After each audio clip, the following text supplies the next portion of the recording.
Ẹ káàbọ̀ sórí ìkànnì yìí. Tó bá jẹ́ ìgbà àkọ́kọ́ tí ẹ ń bá mi pàdé rèé, ẹ bá mi like, ẹ comment, ẹ share, kẹ́ subscribe. Àwọn ohun tí ẹ máa wò lórí ìkànnì yìí, ohun ni àwọn ohun tí ó ń lọ láwùjọ wa tó sì máa kọ́ wa lọ́gbọ́n. Ẹ máa bá mi ká lọ. Yorùbá ní tálẹ́ bá tilẹ̀ àmọ́ ń fọmọ ayò fáyò ni. Ó tún kí gbogbo ọmọ kóòtù òjíire lẹ́ẹ̀kan sí o. Mo ti wálé ni. Níre níre là ń sọ̀rọ̀ àtàrí.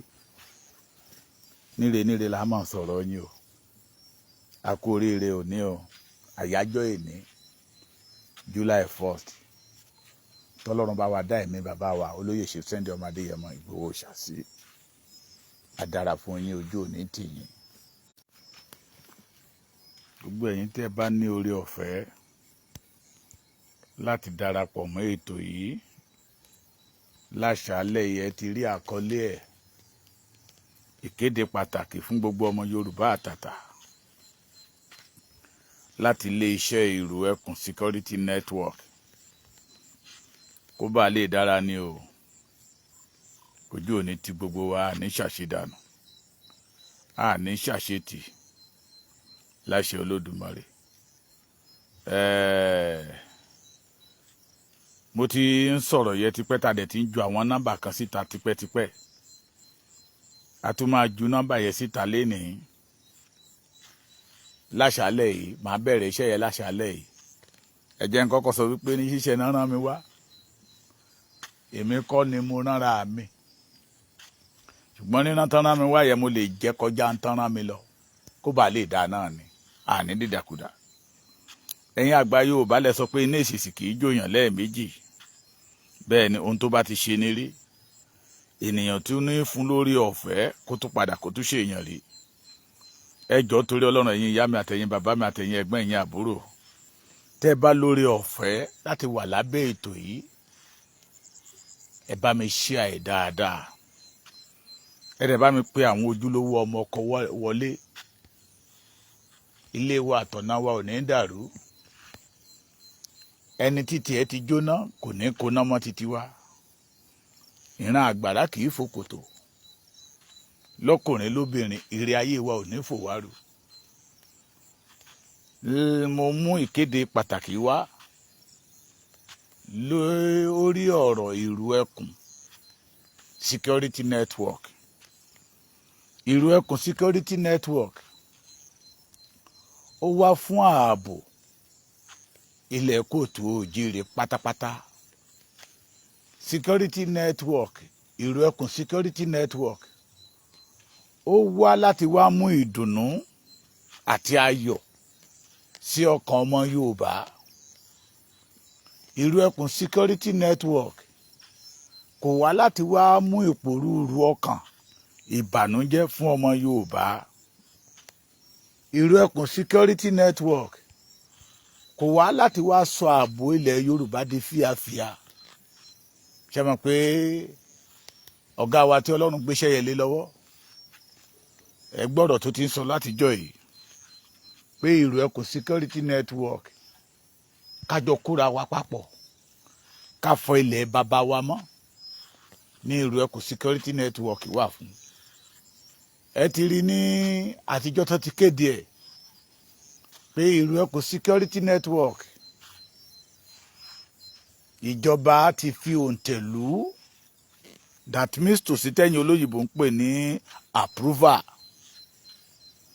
Láti rí ọ̀pọ̀lọpọ̀ àwọn dìgbòlugi agbésùmọ̀bí tó ń jáde síta lọ́tún tó ń jáde síta lósì tí wọ́n bẹ̀rẹ̀ sí ní attack ìrù ẹkùn Security Network torí wọ́n rí i pé ọ̀nà àbáyọ ti dé fún ìran Yorùbá. Ẹ̀yin àgbà Yorùbá náà lẹ́dẹ̀ máa ń sọ wípé olè kì í jà àyàn kó mọ̀ ṣe lójú fèrè. Àwọn bàbá wa jọ̀wọ́n ànádẹ̀ máa ń sọ pé ní tẹ́nìyàn bá dáwọ́lé tí ò bá rí alátakò irú nǹkan bẹ́ẹ̀ ìgbẹ̀yìn ẹ̀ ò ń dà. Ṣùgbọ́n ní tẹ́nìyàn bá dáwọ́lé tí ọ̀tá jáde lọ́tún tó jáde lósì tónítọ̀ ń bá tan brain orí ẹ̀ kalẹ̀ dáadáa ó pẹ́ ní tó dára ló máa bọ́ sí. So àwọn tí Ọlọ́run gbé ilé-iṣẹ́ ìrù ẹkùn Security Network lé lórí lé lọ́wọ́ gẹ́gẹ́ bí àwọn aláṣẹ. Wọn ò fẹ́ kó dàbí àwọn tara ti bíbà yìí tí wọ́n fi ọmọ Yorùbá ń powó, tó jẹ́ pé the purpose tí àwọn bàbá wa ẹjọ́ wọn àná fi dá ẹgbẹ́ OPC lẹ̀, tí wọn ò lò lórí ẹ̀ mọ́, tó jẹ́ pé wọ́n kàn fi ń gbowó lọ́wọ́ ẹ̀yin ọmọ Yorùbá ni. Àwa ò dẹ̀ fẹ́ kí ìrù ẹ̀ kòkó dà bẹ́ẹ̀. We don't want to miss this opportunity, the great opportunity that we have now. A dẹ̀ ti ń gbọ́ oríṣiríṣi kùkùnrajà káàkiri làwọn aláṣẹ iléeṣẹ́ ìrù ẹ̀kọ́ security network náà wá ní ìpínlẹ̀ kọ̀ọ̀kan, Èkó ni, Ògùn ni, Ọ̀yọ́ ni, Ọ̀ṣun ni, Èkìtì ni, Oǹdó ni, Kwara ni, tó fi dé Kogi ní ìrù ẹkùn ti ní aṣojú kọ̀ọ̀kan méjì méjì ní ìpínlẹ̀ kọ̀ọ̀kan, tá a dẹ̀ ti ń fi nọ́mbà wọn sí ìta látijọ́ yìí. Wọ́n wá ní ká sọ fún yín, tẹ́ bá rẹ́nikẹ́ni tó pè yàtọ̀ sí nọ́mbà tá a pè yìí, tá a fẹ́ pè jáde, tèmi fẹ́ pè jáde, torí màá fi ojoojúmọ́ máa pè àwọn nọ́mbà yẹn. Tó bá lóun ni òun jẹ́ kan nínú àwọn aláṣẹ, wọ́n ní kán ra gbá, wọ́n ní kán ra kòkó bàbá aṣá sùn, onítọ̀hún fẹ́ gba yín ni o, kì í ṣe láti iléeṣẹ́ ìrù ẹ̀kọ́ security network o. Tí èèyàn kan bá jáde síta sà, tó bá ní àwọn fẹ́ ra, wọ́n ní kán máa dá owó uniform láti iléeṣẹ́ ìrù ẹ̀kọ́ security network, bí Ọlọ́run ti ń bẹ àti bí ẹ̀mí rẹ̀ ti ń bẹ láàyè, kì í ṣe láti iléeṣẹ́ ìrù ẹ̀kọ́ security network. Onítọ̀hún fẹ́ gba yín ni, ó fẹ́ lù yín ní jìbìtì. Ẹ má jẹ́ ká fún wọn lórí ọ̀fẹ́ kán sọ ìrù ẹ̀kùn lẹ́nu. Àwọn tó wà ní ìdí ìkòkò ọbẹ̀ ìrù ẹ̀kùn tí wọ́n tọ́lọ́run fún lórí ọ̀fẹ́ kán máa ṣe ọbẹ̀ ìkòkò nídìí ìkòkò ìrù ẹ̀kùn. Àwọn ò gbé ọ̀pá òró dání, bẹ́ẹ̀ ni wọ́n dẹ̀ gbé ọ̀pá kaṣú dání. Ààbò ilẹ̀ Yorùbá làwọn dìde fún. If anybody bá jáde síta pé ìrù ẹ̀kọ́ security network òun fẹ́ máa ṣe nǹkan báyìí, òun fẹ́ máa ṣe nǹkan báyìí, tí ẹ bá ti rí headline paper ìrù ẹ̀kọ́ security network tó dẹ̀ ní signature olóyè Chief Sunday Ọmọdéyẹmọ Ìgbòho Òòṣà májàsọ́lá, à ń lé bọ̀ lẹ́yìn Jagunlabi ńlára wájú, ọmọ ìbá ti kú ọ̀tá ìbáyọ̀mí, wọn lálákọ̀ọ́rí ọmọ ti lọ, orí yọmí orí jàjọ ògùn lọ. Tí ò bá ti ní signature wọn nú, òfo ni o. Mo lè sọ wípé àwọn lọ́balọ́ba ilẹ̀ Yorùbá ló rán mi níṣẹ́ yìí, ṣé mi pé mo sọ lẹ́ẹ̀kan, mo ní níṣe náà rán mi wá, èmi kọ́ ni mo ránra mi, níṣe náà rán mi wá, torí àwọn bàbá yẹn rí i pé property wọn làwọn lélẹ́yìí. Tẹ́nìyàn bá dẹ̀ ní property tó ní dúkìá tí ò bá mójútó, wọn á sọ dìdàkudà mọ́ wọn lọ́wọ́. Ni mo fi ń sọ wípé any letter, ẹ gbọ́ mi dáadáa o, èmi ò dẹ̀ bẹ́ẹ̀ nìkan níjà lórí ọ̀rọ̀ yìí. Ká máa ní pé bàbá Èkìtì ń bá èèyàn kan jà ní ọ̀pọ̀lọpọ̀ nínú yín ti sọ pé àríjàgbá ni mí, ẹ má bínú, ẹ̀jẹ̀ tó fi bí mi ni. Ṣùgbọ́n níbi àwàdà láti máa rí òtítọ́ ọ̀rọ̀. Any letter tí ò bá ti ní headline paper,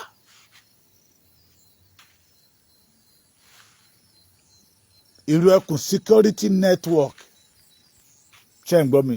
Mo kàn tán náà yẹn ní kẹ́ ẹ lè rójú mi, màá pàǹsì yìí kó má lọ bójú mi jẹ́. Tí ò dẹ̀ ní signature, olóyè Chief Sunday ọmọ Adéyẹmọ Ìgbòho ṣàánú ẹ̀yin bàbá mi àtẹ̀yin ìyá mi onítàn fẹ́ gba yín ni o onítàn fẹ́ gba yín and thank God majority of you know pé kì í ṣe ibi ló pa olóyè Chief Sunday Ìgbòho ṣá àkùrọ̀ títí ẹ ti lómi inú kí òjò tó rọ̀ sí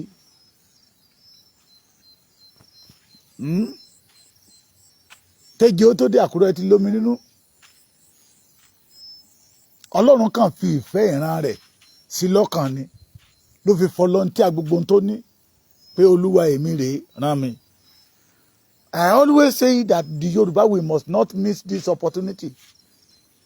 Ẹ̀yin náà ti rí ìgbésẹ̀ tó máa Adéyẹmọ gbé báwọn kan bá pè ní content ẹjá gbà bẹ́ẹ̀ wọ́n bá pè ní propaganda ẹjá gbà bẹ́ẹ̀ wọ́n bá pè ní pé ó ń ṣe fíìmù ní ẹjá gbà bẹ́ẹ̀ sinimá ló fẹ́ ẹjá gbà bẹ́ẹ̀ kan pé Sunday ọmọ Adéyẹmọ Ìgbòho ṣá ní bàbá àsùwé bàbá àsàlá kọ̀mẹ́ndíà ẹjá gbà bẹ́ẹ̀ but let every one of us protect Ìrẹ́kùn security network.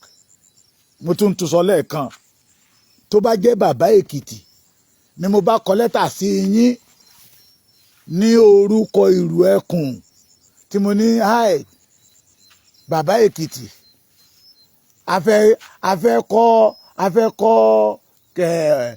ọ́fíìsì Ìrẹ́kùn sí local government mi a fẹ́ kọ́ ọ́fíìsì Ìrẹ́kùn state mi a fẹ́ kọ́ Ìrẹ́kùn sí ọ́fíìsì sí ojú òfurufú bàbá Èkìtì fẹ́ gbà yín ni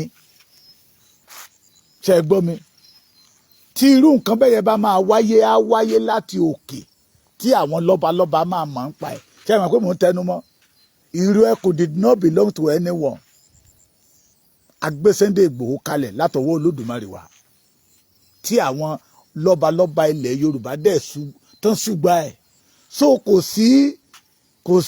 kì í ṣe ọlọ́dọ̀ nìkan ló máa jáde not only one person kì í ṣe èèyàn kan ló máa jáde síta tá kọ lẹ́tà tá máa kọ lẹ́tà sí ẹ̀yin èèyàn ọmọ Yorùbá àtàtà Ìrẹ́kùn rán anybody láti gbowó fọ́ọ̀mù lọ́wọ́ ẹnikẹ́ni o torí a ti ń gbọ́ pé àwọn kan ń béèrè fún owó fọ́ọ̀mù ọmọ Adéyẹmọ ti wá síta pé Ìrẹ́kùn security form kò tí ì sí nǹkan kan tó ń jẹ́ fọ́ọ̀mù NIN náà ní ká máa gbà ọ̀fẹ́ dẹ̀ ni ọ̀fẹ́ ló bá dé tẹ́nìyàn kan bá sọ pé mo fẹ́ join Ìrẹ́kùn tó ní kó lọ mú 10,000 wá ẹni tó ń fẹ́ gba ẹni bóyá ọbẹ̀ ti tán nílé wọn kò rówó ọbẹ̀ múlẹ̀ ńlé ni ló fẹ́ gba ẹ̀ ó fẹ́ gba yín ni o Ìrẹ́kùn did not send anybody out láti lọ máa béèrè owó máa béèrè anything behalf of Ìrẹ́kùn ó lè dọ̀lá báyìí kí bàbá Èkìtì kí n pe àwọn ti tèmi kí n pe ambassador ní kí n pe brother mi Azeez pé mo fẹ́ ra shoe that is my own cup of tea but anybody tó bá jáde síta tó kọ lẹ́tà tàbí tó pè yín pé láti ilé iṣẹ́ Ìrẹ́kùn wọ́n ní ká pè yín ká béèrè irọ́ ló bá dé ẹ jọ̀ọ́ torí Ọlọ́run let us use everything to protect any information tẹ́ bá fẹ́ gbọ́ lórí Ìrẹ́kùn tẹ́ ẹ bá ti gbọ́ lẹ́nu Koiki Media tẹ́ ẹ gbọ́ lẹ́nu Mr Wisdom àwa yìí náà tẹ́ ẹ bá ti gbọ́ lẹ́nu wa eléyìí tó kù fẹ́ẹ̀kì ni tẹ́ gbọ́ mi àwa máa n tán máa gbé sókè tán máa ní ká gbé síta la máa gbé síta lọ́wọ́ tá a wà yìí Ìrẹ́kùn ò béèrè anything lọ́wọ́ ọmọ Yorùbá Ìrẹ́kùn ò béèrè owó lọ́wọ́ ọmọ Yorùbá bẹ́ẹ̀ nìyẹn kan bá pè yín pé a fẹ́ kọ́ ọ́fíìsì a fẹ́ ra materials a fẹ́ ra ọ̀pá a fẹ́ ra ìrèké not under Ìrẹ́kùn security network ó ti yàtọ̀ ìlú ti yí orí ti ṣe ń jí o ó ti yẹ kó yé yín ìlú ti yí orí ti ṣe ń jí o Ìrẹ́kùn ò wá láti wá di ẹrù ru ọmọ Yorùbá ẹ gbọ́ mi bí ìrù ẹkùn ò wá láti wá di ẹrù tó wúwo ru ọmọ Yorùbá. Ìrù ẹkùn security network wá láti wá gbé ẹrù wúwo tí wọ́n gbé lé ọmọ Yorùbá lórí, tí a ò lè mí, tí a ò lè sùn, tí a ò lè wo, olóko ò lè roko, olódò ò lè rodò. Àwọn ẹrù tó wúwo tán gbélé Yorùbá lórí tí ìrù ẹkùn tó fẹ́ gbé kalẹ̀ nìyẹn. Bó tún sọ lẹ́ẹ̀kan sí, tí lẹ́tà ìbéèrè bá máa jáde síta, a ní headline paper ìrù ẹkùn security network, a dẹ̀ ní signature májàsọ́lá ọmọ yín nínú. Tẹ́yìn gan máa rí pé signature Sunday Adéníyì Adéyẹmọ Ìgbòho Òòṣà májàsọ́lá lélẹ́yìí. Lẹ́yìn yẹ eléyìí tó kù fèkì ni. Má ṣe jẹ́ kán tàn ẹ́ jẹ o, ẹ má ṣe jẹ́ kán tàn yín jẹ. A ní ìrù ẹkùn àfọlé one leader tí àwọn lọ́balọ́ba ilẹ̀ Yorùbá tó fò tẹ̀lú gbò. Ìrù ẹkùn àfọlé one leader tí àwọn àgbààgbà ilẹ̀ Yorùbá fò tẹ̀lú gbò. That leader is Chief Sunday Adéníyì Adéyẹmọ Ìgbòho Òòṣà. Mi ò pé dáadáa, Chief Doctor Sunday bí bàbá wa Ọọ̀ni of Ifẹ̀ ṣe máa ń pè é, Adéníyì Adéyẹmọ, popularly known as Ìgbòho Òòṣà, táwa kan ń pè ní kàkàkí Olódùmarè. Ògo tó ń bí àwọn ọ̀tá nú tí wọn ò lè bomi pa.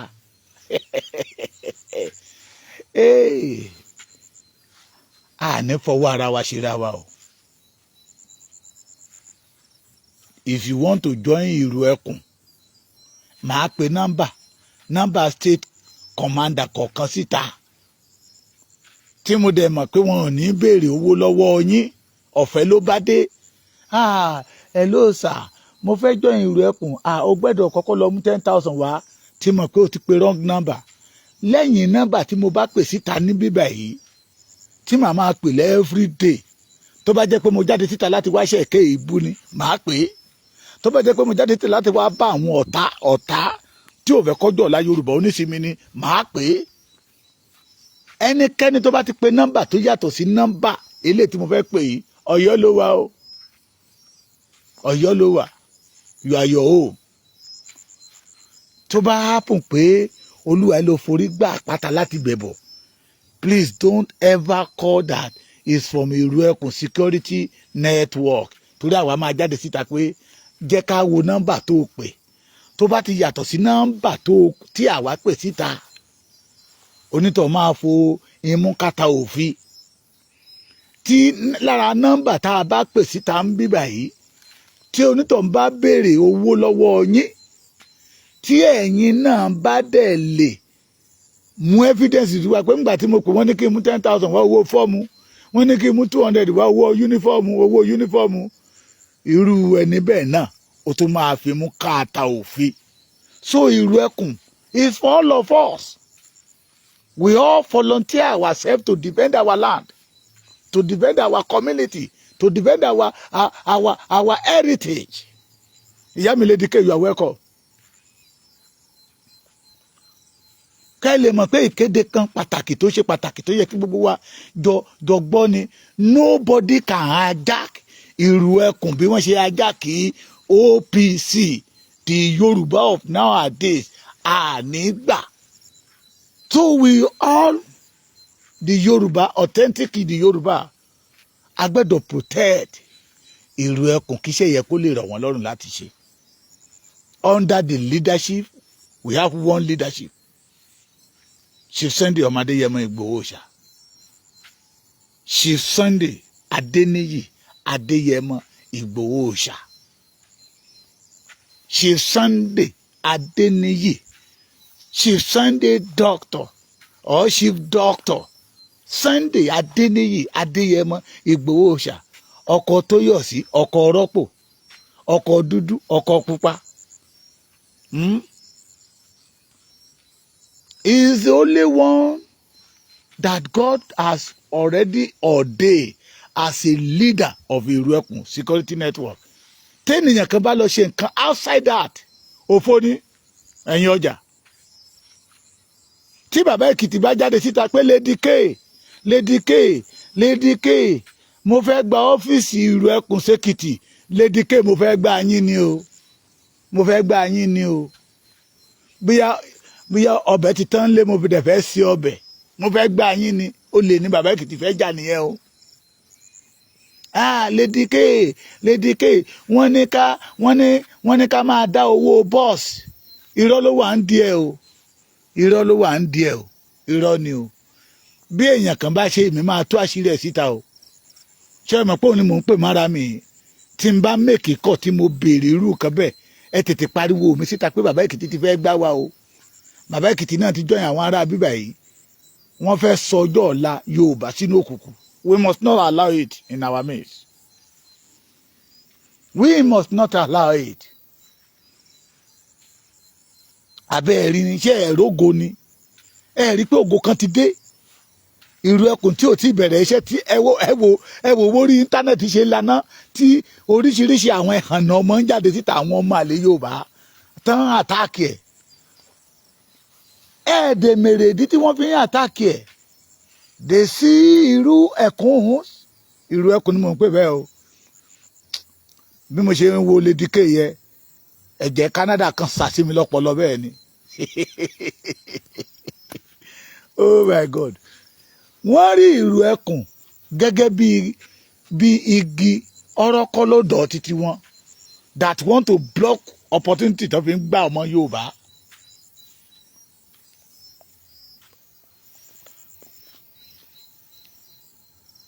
Ṣé ẹ mọ̀ pé ibi tán ti ń jẹun nìyẹn? Wọ́n ti fúnra wọn lóríṣiríṣi oyè, oríṣiríṣi igi òró náà ń gbé kiri, sọ́ọ̀rì igi òró náà ni kì í ṣe igi cashew. Wọ́n yìí máa gbégi pẹnápù dání dánwò àti igi ìbẹ́pẹ. Wọ́n wá rí wípé ọmọ tó lóun ò ní ìdí owó yìí tó dẹ̀ ń ṣe tó dẹ̀ ń rí nǹkan mú bọ̀, bọ̀bọ́ ìfẹ́ dìnà jẹ́ wa rèé o. Àwa mọ̀ pé ogun yẹn máa pọ̀, ṣùgbọ́n wìwì náà àlá ogun inú ilé, torí tó gun inú ilé ò bá sí, ogun tìta ò lè borí èèyàn. Ẹ má pè ẹ jọ̀ọ́, ẹ má pè. This is not the time to call. Mo ń bọ̀, ẹ má bínú. Hello bàbá mi, máa pè yín padà. Máa pè yín padà. So ìlú ẹkùn security network agbẹ́dọ̀jọ dáàbò bò ni. Ká má ṣe fàyè gbà. Ṣé gbọ́ mi? Ará iwájú tó jè sí kòtò. Àwọn àgbà Yorùbá ní pé ó kọ́ àwọn tó ń bọ̀ lẹ́yìn, ó kọ́ wọn lọ́gbọ́n. Ìlú ẹkùn is not machine maker. Ṣé òyìnbó yẹ kọ̀rẹ́ẹ̀tì? Lady K, mọ́rẹ́mí tí a. Congratulations for today, July 1st. Àyájọ́ ọjọ́ òní lọ́lọ́run bá mi kó Lady K náà yọ. Is that a money machine maker? Ẹ máa lo òyìnbó mi fẹ́jẹ̀ bó ṣe ń wù yín pé opportunity rẹ̀ to make money. Ìlú ẹkùn is opportunity to work for your own generation. Opportunity to work for your own generation. So o fẹ́ join ìlú ẹkùn ní state kọ̀ọ̀kan, a máa pe nọ́mbà yẹn síta gẹ́gẹ́ bí àwọn aláṣẹ ṣe gbé síta. Ṣé mọ̀ pé mo sọ lẹ́ẹ̀kan, kẹ́nikẹ́ni má wá fún mi o, kẹ́nikẹ́ni má wá fún mi o, wọ́n rán mi wá ni o, kì í dẹ̀ ṣe èmi nìkan náà rán o. Àsìkò tèmi ráyè rèé, torí ó tún dólè dọ̀là báyìí. Kẹ́ gbọ́ pé bàbá Èkìtì ti wà ní Ìkọ̀lé, from Ìkọ̀lé bàbá Èkìtì ti wà ní Ìgbàrà Odò, Ìgbàrà Òkè. Mo ṣe alárìn yìí of Yorùbá land lèmi. Ṣé gbọ́ mi? So kẹ́nikẹ́ni má wá fún mi, but kájọ ṣe lọ́nà tó jẹ́ pé ó máa gbà àjọyẹ̀ wa, lọ́nà tó jẹ́ pé ìpinnu àwọn ẹni bí ò ní ṣẹ. Ìlú ẹkùn is for all the kábíyèsí in Yorùbá land tí wọ́n wá gbélé ọmọ wọn olóyè Ṣèṣẹ́dì ọmọ Adéyẹmọ Ìgbòho ṣàlọ́wọ́. Níbẹ̀ náà ti sọ pé wọn àrùn ẹnikẹ́ni jáde síta kó lọ máa kọ lẹ́tà gbowó o. wọn àrùn ẹnikẹ́ni kó lọ máa béèrè pé a fẹ́ kọ́ ọ́fíìsì o a fẹ́ rẹ́ǹtì ọ́fíìsì o àti rí a plot of land tá a fẹ́ fi kọ́ ọ́fíìsì ní state wa. No. Ó lè dọ̀la kó ṣẹlẹ̀ but now there is nothing like that. Please do not call any number out. A máa pe number sa. Iṣẹ́ tán rán mi nìyẹn. A máa pe number àwọn commander state kọ̀ọ̀kan yẹn. So àwọn ẹni bí ò ní lọ gbé numbers míì síta. Káwọn ní ẹ pè wọ́n. Ẹ fẹ́ gba form. 10,000 ní fọ́ọ̀mù o. Ẹ máa sanwó uniform. Uniform wa ti wà nílẹ̀, ẹ máa sanwó uniform. Ẹ máa sanwó bàtà. Ẹ máa sanwó cap. Kì í ṣe látọ̀dọ̀ ìlú ẹkùn. Kò sí ní tó jọ bẹ́ẹ̀. Tí àwọn aláṣẹ ní ká sọ síta nìyẹn. Kò sí ní tó jọ bẹ́ẹ̀ ní ọwọ́ tá a wà yìí. Tí àwọn nọ́mbà yẹn bá dẹ̀ ń ṣe jìmí, a máa pè síta, ẹ máa gbọ́. Ẹ jẹ́ kí n bẹ̀rẹ̀ láti state mi, Èkìtì kété, ọmọ olókè méjì takọ́tabo. Ìwọ tó bá jẹ́ ọmọ Èkìtì tó fẹ́ join, máa pe nọ́mbà ẹyọ kan bẹ̀ lálẹ́ yìí. Nọ́mbà kejì yẹn a máa correct ẹ lọ́la. Torí nọ́mbà yẹn wà fún lé WhatsApp call. Lẹ́kìtì ń bíbà yìí àwọn èèyàn wa ò use mọ́ WhatsApp call èlò. They believe in regular call pé hello sir. Mo rí nọ́mbà yìí ni. Wọ́n pe nọ́mbà yìí lórí kíní kan mo fẹ́ join. 080 mo ti ń pè tipẹ́. Ẹ jẹ́ kí n pè báyìí torí ẹ̀yin tẹ́ bá wà lẹ́yìn odi. Bí ẹ ní àwọn èèyàn yín. Ẹ̀yin ẹ kàn kọ nọ́mbà yẹn lásán. Kẹ́ send sáwọn èèyàn yín. Thank you brother mi Akindele George from Manchester ojú òní tìyín. Wọ́n ní +22 959 70 1788. Nọ́mbà Èkìtì ni mo pè ní ẹ o. WhatsApp lẹ́tí máa pè wọ́n o. Ẹ pè WhatsApp lélẹ́yìí. +22 lẹ́ẹ̀kan sí 959 701 788. The second number +234 nọ́mbà Naija lélẹ́yìí. Ẹ lè pélé ní regular kẹ́ pè ní WhatsApp. +230 +348 062 14 3332. Màá pe ti Ọ̀ṣun, màá pe tọ̀ṣun. Ẹ jẹ́ n pe nọ́mbà yẹn lẹ́ẹ̀kejì sí. Ẹ má bínú ṣe mọ̀ pọ́ mọ́ oko lè mí. +234 tán fi sí yẹ olófin kọ́ mi lẹ́yìn. Ọmọ oko ajá Ìgbòho fún ara ẹ̀. +234 080 62 14 3332 Lagos State. Ẹ máa bá mi kọ́lẹ̀ o, ẹ máa bá mi kọ́lẹ̀ Lagos State. Brother mi Nurudeen Alabi tẹ́ ń béèrè Ọ̀ṣun, ẹ tẹ́tí lé ko mo máa tó dé tọ̀ṣun tì í. Mo ti wà ní Lagos State.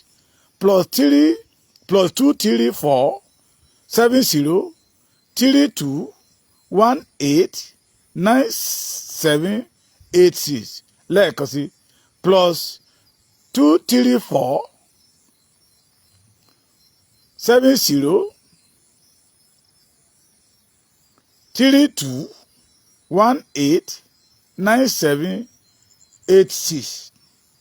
Second number +234 90 75 55 05 54.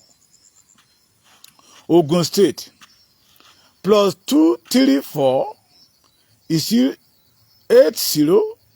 55 83 51 14 lẹ́ẹ̀kan sí +234 80 55 83 51 14.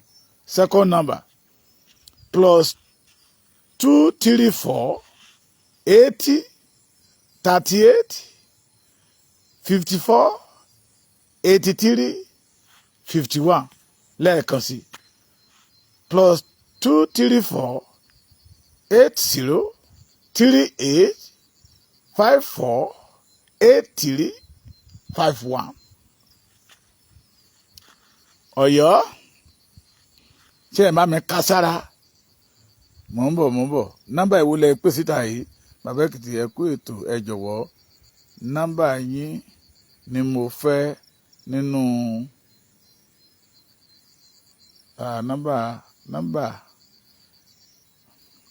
nọ́mbà yìí ni mo fẹ́ nínú kíní mi rí o nínú kíní kankan ẹ jọ̀wọ́ sá mi ò understand ní tẹ́ ẹ kọ́ yẹ o Gbẹ́ngà Ọlá Ṣíyan Ọ̀yọ́ ni mo wà plus 234 81 68 24 25 23. Second number plus 234 80 45 49 06 5. Kogi plus 234 81 61 10 93 31 plus 234 80 61 10 93 31. Second number plus 234 80 55 56 09 88. Ọ̀ṣun brother mi ní Nurudeen Alabi tẹ́ ń béèrè fún nọ́mbà Ọ̀ṣun ẹ tẹ́tí lẹ́kọ̀ọ́ ẹ jẹ́ kí n pè lọ́nà tó máa gbà yé yín 070 ẹ̀fọn jẹ́ kí n rí pè dáadáa ò sí ń bẹ̀ o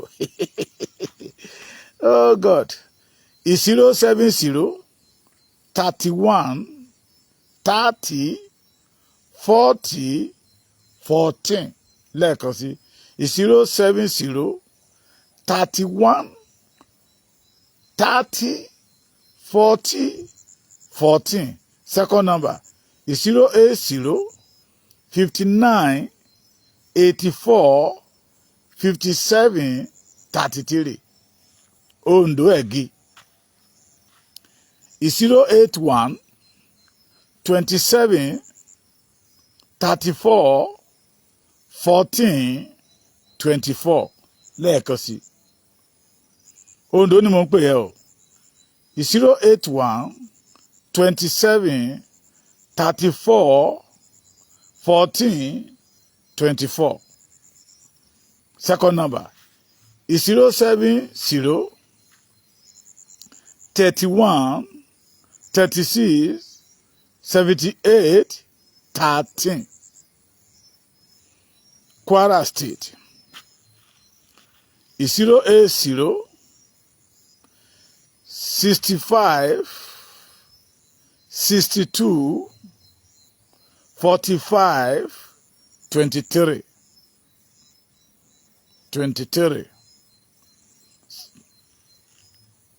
Second number is 070 33 27 43 92. Mo ti pè Lagos State sir, mo ti pè Lagos. I'm from Ìṣẹ́yìn. Nọ́mbà Ọ̀yọ́ ni ká lọ mú. Nọ́mbà Ọ̀yọ́, mo ti pè Lagos State. Borderline yẹ àwọn tó wà ní bèbè border Èkó, Ògùn sí Benin Republic tó ń jẹ́ ògbólógbò ọmọ Yorùbá pọ́nbélé nọ́mbà títí wọn lélẹ́yìí +22 96 91 75 58 kí n tún pè lẹ́ẹ̀kan sí +22 96 91 75 58 second number +234 70 69 52 09 03 àwọn nọ́mbà tẹ́ máa pè nìyẹn o. Ìlọrin mo ti pè Kwara State àbí yes Kwara State ẹ tẹ́tí lẹ́kọ̀ọ́ Kwara State ẹ mú gègé àti tákàndá ẹ ní bọ́há o ẹ ní bọ́há. wọ́n máa ní pé ṣe báwọn sọ pé Sunday Igboho he has created another avenue to make money. Igboho create ìlú ẹkùn because of money. He create ìlú ẹkùn because he want the Yorùbá to survive. Oh my God. Òyìnbó yẹn ti fẹ́ máa gùn mí. Kwara State lẹ́ẹ̀kan sí. 080 65 52 45 23. Second number is 070 33 27 43 92. Okay. Mo tún fẹ́ pe Ọ̀yọ́ lẹ́ẹ̀kan sí o. Ẹ̀yin t'Ọ̀yọ́ torí mo bọ́ Ọ̀yọ́ tán dáadáa. Ọ̀yọ́ is 081 68 24 25 23.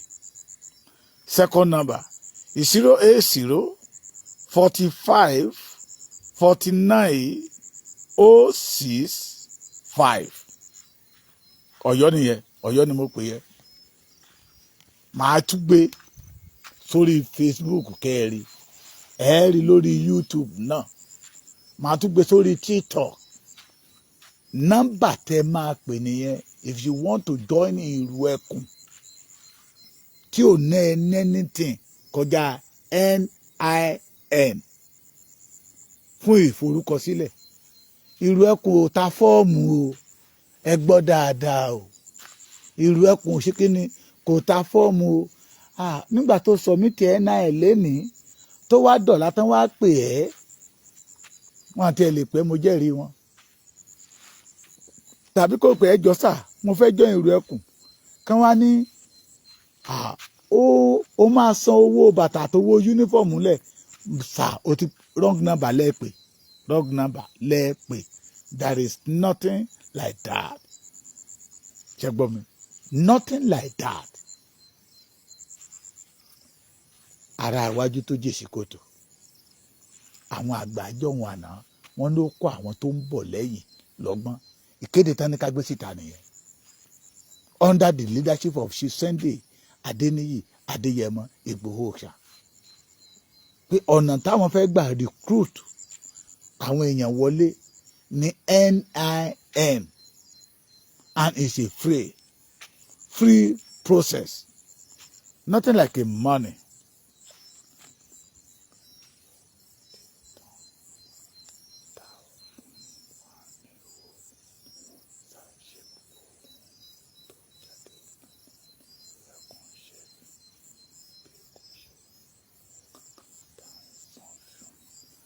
Àwọn wo ló ń taṣọ fún yín ní Ìwó?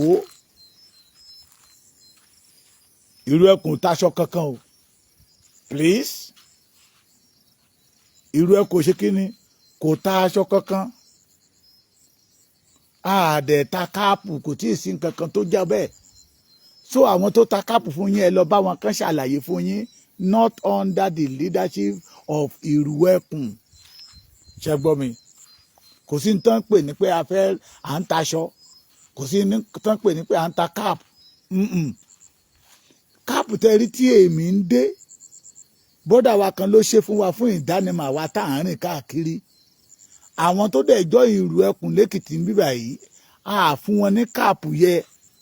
The reason is that wọn àti ìlà ẹ̀kọ́ kọjá. Kán má lọ máa fi káàpù yẹ pé èmi náà ti dọ́mọ ìlú ẹkùn kán lọ́ máa fi dáràn wálé. A ti sọ pé anybody tó bá dé pé torí pé o ti submit NIN ẹ o lọ ń fọ́nbù káàkiri o ló ń gbàyàwó oníyàwó létí tán bá mú ẹ ẹ̀wọ̀n yá ìrù ẹkùn rẹ̀ níṣẹ́ yẹ. So kò sẹ́ni tó ìtaṣọ fún anybody. Òun ni wọ́n fi ní ká jáde síta ká máa sọ fún yín. Ṣé gbọ́ mi?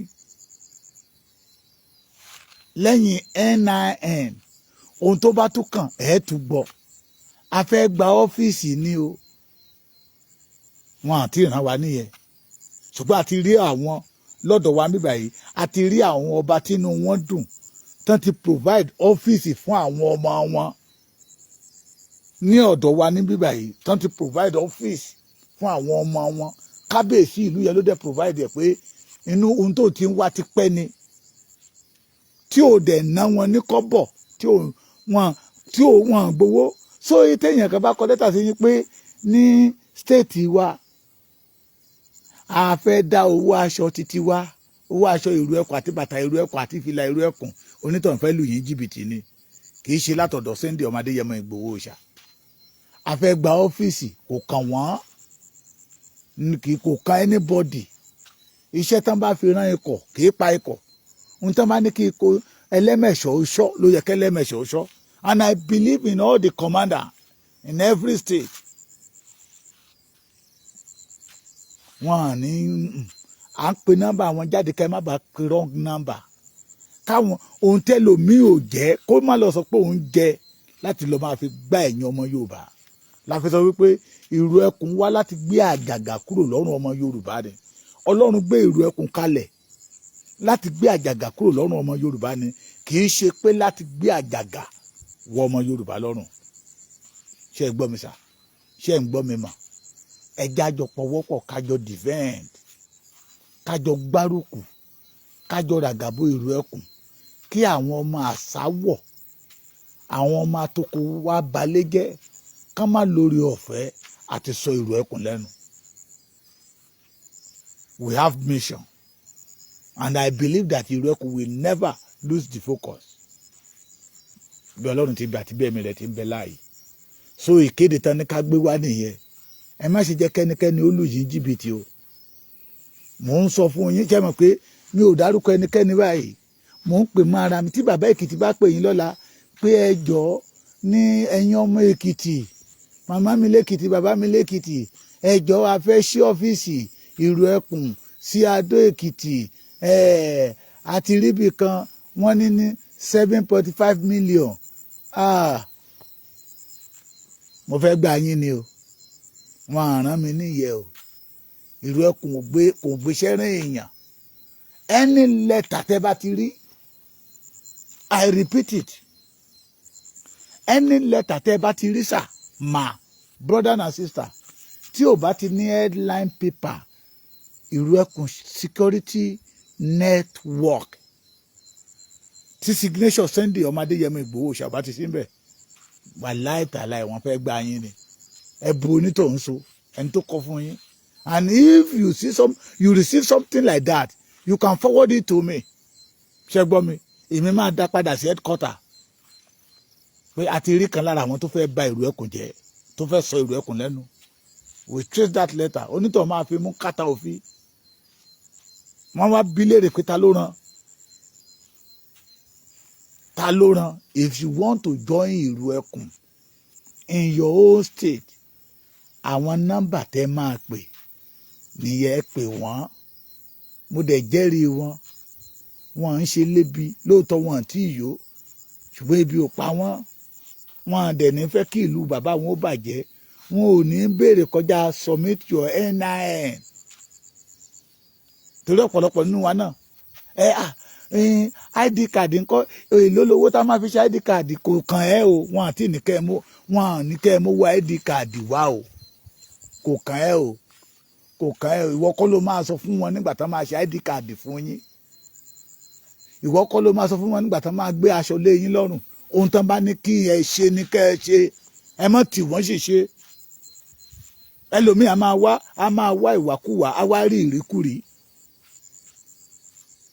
Ìrù ẹkùn, mo tún tẹnu mọ́, ó wá láti gbé àjàgà kúrò lọ́rùn ọmọ kóòtù òjíire ni. wọn wá láti wá gbé àjàgà wọ ọmọ Yorùbá lọ́rùn. Ẹrù tó wúwo tí Fúlàní fẹ́ dìlé wa lórí, tí àwọn bòròró fẹ́ dìlé wa lórí, látòrí ẹ̀ la gbé ìrù ẹkùn kalẹ̀ látọwọ́ olóyè ṣe Sunday ọmọ Adéyẹmọ Ìgbòho Òòṣà láti gbé ẹrù yẹn kúrò lórí Yorùbá kí ìran Yorùbá bá lè ní sinmi. And again, ìrù ẹkùn did not have two leaders. We have only one leader. That leader that you know, that I know, Chief Dr. Sunday Adeniyi Adeyemo, popularly known as Sunday Igboho Òòṣà, ọmọ wọn lẹ́kìtì. Bó bá wù yín lọ́dọ̀ yín, ẹ̀yin ẹ pè mára yín. Ọmọ wọn lẹ́kìtì mo pè mọ́dọ̀ wa. Ta ló jẹ́ pé wèrè? Kéèyàn kan wá ní kí wá pé Gani Adams pọ́mọ Èkìtì ni. Màá ké pè tónítọ̀hún. Ọlọ́pàá òru. Ibi tá a bá ti ń rí ṣeré láti máa ríran. Wọ́n ní tá a bá ń sunkún àmọ́ ríran. Ẹ jọ̀ọ́ torí Ọlọ́run, ó lè dàbí àwàdà. Ó lè dàbí àwàdà. Bàbá ìkìlẹ̀ tún fẹ́ fi nọ́mbà mi ṣe. Náà ṣe bẹ́ẹ̀ lọ́sùn lẹ ti wá. Mo ti fún yín nọ́mbà. Mo ti fún yín nọ́mbà ẹni tẹ́ máa pè. Ẹ má pè mí. Tẹ́ bá pè mí, èmi máa gbá yín o. Màá gbá yín o. Màá gbá yín o. Màá gbá yín o. Ẹ má pè mí. Ẹ pè ẹni tó wà lọ́sùn yẹn. Ṣé gbọ́ mi sà? Ẹ pè anybody tó bá fẹ́ join ìrù ẹkùn. Àwọn nọ́mbà tẹ́ máa pè nìyẹn. If you love to be part of the history, pé lọ́jọ́ ọ̀la ká wá máa dárúkọ àrọ́mọdọ́mọ yín, pé bàbá ẹ̀ náà wà lára wọn. Mo lè fọwọ́ sọ̀yà nígbà tí bàbá mi ń pàtàn fún mi pé àwọn bàbá òun méjì, ẹ̀gbọ́n àtàbúrò, wà lára àwọn tó ja ogun Èkìtì parapọ̀. Ẹgbẹ́ àbẹ́ ìdáhùn.